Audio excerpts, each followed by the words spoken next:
A focus on leadership was where we started, and an inquiry in the organisation around what's the nature of leadership that drives the business performance we're looking for here. So some deep research into that, market exploration, senior leaders involved in that research. And one of the elements that came out very, very strongly was about individual recognition. So strong leaders give individual recognition and praise. And as an organisation development team, we looked at that one element and said we could give a very superficial response to this. So how do you give individual recognition and things like recognition schemes and so on and so forth.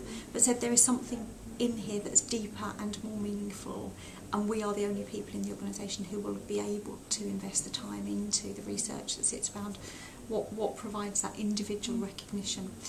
And so we went to a space of authenticity, so when, to what extent somebody really knows themselves, to what extent the recognition is recognition for who they value in themselves, not recognition for a piece of good work.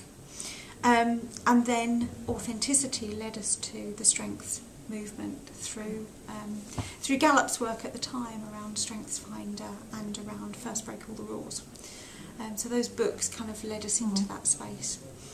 And then developed a broader understanding of the wider field of positive psychology, but it was the strengths piece.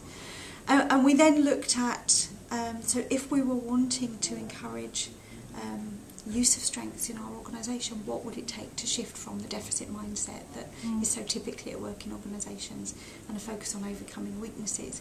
What would it take to tip the organisation? And our choice about recruitment was we can start by bringing the right people into the organisation matched to the right roles.